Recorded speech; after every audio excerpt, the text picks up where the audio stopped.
Так, тырнақтарымды бүгін осылай жасадым. Қатты ұзын қылмадым. Сол маникюр педикюр, шашымды бояп алдым, бітті оған.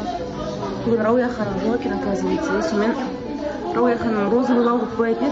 Мынандай цветке боя салдым енді пока, потому что ертең корпоративқа барған кезде шашым разный цвет болып жүрмесін деп бір цветке боя салдым. Енді кетіп бара жатырмын. Как обычно, өзіміздің үйдің қасындағы Аружан Нұрғазы салонына келген болатын. Мамдардың үйіне келіп шашып жатырмын мына жерде. Екі қолымды дұрыстап жуып тұрмын реттемесем, прям күн деген ужас болып кетті. Кеше денем селкілдеп, ауырып, жаурап. Сонымен қазір салоннан келсем деп тұрмын, ауырып тұрғанымды білдіріп тұрған шығар, наверное, да шашымды дәштеге істеген жоқпын. Қазір боя салайын деп тұрмын өзім. Кептіріп берсеңіздер болды дедім. Шашымды бояп алдым. Қазір хочу поухаживать за собой кішкене, өйткені Ақсайда білесіздер, мен оқырмандарым бар. Сания ханыммен кездесем бүгін, сол кісі күтіп алады. Түрімді реттеп алайын деп тұрмын. Машина жаққа қарай шықтым. Бүгін срок деген ғой, короче. 23 күні шығарамыз деп машинаны айтқан өздері. Еркекше анау деп. Енді негіз білді ойлаймын, мен емес, басқа бір адам болса, давно бір нәрсе қылатын еді. Адам тұрғыға сап, жарайды деп күтіп жүрмін. Өзің ойлашы, апрельде берілген, ақша берілген, мен ақшамды жеп қойғанда, короче, машинаңызды кейінірек істейін деп жүріп. Бля, таңғалам, неше түрлі адамдар бар өмірде. Қалай ұялмай біреудің ақшасын жеп қойып, қалай тыныш ұйықтайды деймін. Мен мысалы машинаны күтіп жүріп, ұйқыға қаштым, бір түрлі болып кетті. Өзің машинаң болып тұрып, таксимен жүргеннен займал, тем более бала бар, коляскамен. Мен болған түсіндіріп жатырмын, балам бар, коляскамен ыңғайсыз болып жатыр, шығар машинаны, анау-мынау деп, я дейді, бүгін срок деген көреміз, қазір тағы да қашып кетпесе. Басты төмен қаратып, сүмірейіп келе жатырықшы, ешеде. Тым істемеген тұрғын, ақша жоқ дейді. Мен ақшамды алып жеп қойып, ақша жоқ дейді, короче. Бәлі көрінген адамдар прикол ұстайтын болды, не болды машинаң деп. Қайдан білейін, бұлай болатын. Ерекше әдемі болсын деп жасатайын деген түрім еді. Ол кісі мен ақшам жеп, енді ақша жоқ істейтін дейді. Нема бұ? Ешкі смех болып отыр. Жолдың көрінбейді, жаман жолмен бара жатыр.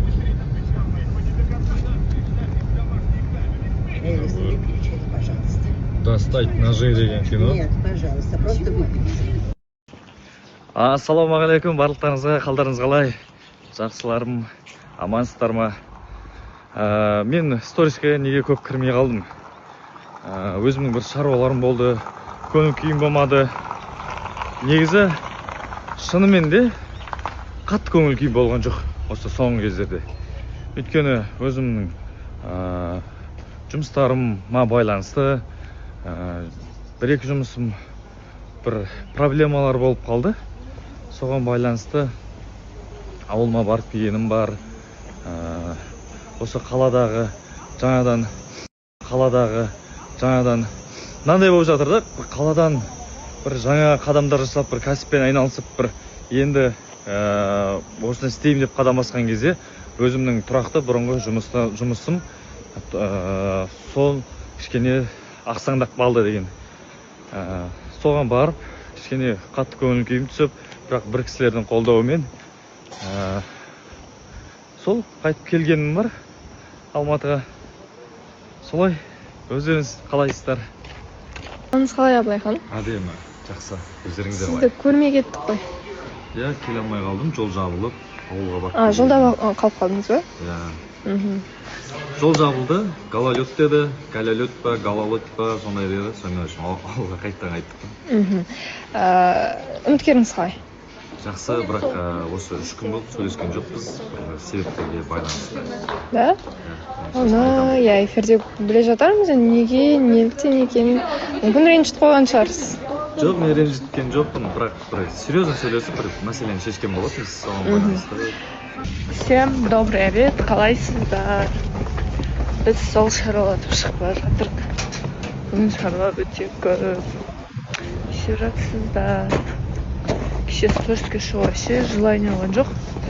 Енді бүгін шығып жатырмық. осылай продукт алып жатыр. Ар жақта неше түрлі бар. Еттер, мына жақта күшті нелер бар. Мен, короче, сармай алып алдым. Қолдың майын, осылай тарымен. Базардың вайбы. Короче, екеуін алып алдым осындайда.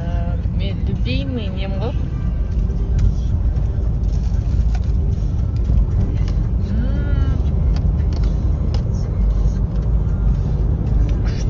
Мен негізі үйдемін да. Қазір стористер салам. Сендер дым болмағандай, деп қараңдар. Прикиньте, аял бар ғой. Бүгін жігердің мұрны бітіп, демаламай қалған ғой. Сонымен үйде мынандай мұрын тазалайтын жоғалып қалған. И сөйтсем, аял. Мына аял не істеген айтшы. Аузымен мұрнын сорып тазалаған ғой. Байқұс демаламай. Сөйтіп. Жоқ. Оңбаған. Не? Ілім болсын істемейтін мен. Ужас. Аял жаны. Мынау сен вообще оңбаған екенсің ғой. Айба, ауыр деп ойламайсың ба бұнда? Сенесіз ба не? Еще бағана қарақат іздеп жүрмін. Сөйтсем, мынаны мен көрпе деп ойлаған, бұл бүктеліп тұрған. Сөйтсем, бұрышта жатқан мынау екен ғой. Ойлап қоямын, көзге көрінбейтін қыз емес еді, вроде көзге көрінеді. Сіз жеркенбедің ба сонда? Енді демаламай кетті ғой байқпа. Маған похуй, ол өліп ата да сормайды ғой. Екінші съемкаға келдім. Бүгін осындай жерде. Сол бүгінгі күн енді кішкене күшті өтіп жатыр. Съемкадан съемка, жұмыс деген жақсы көретін бар.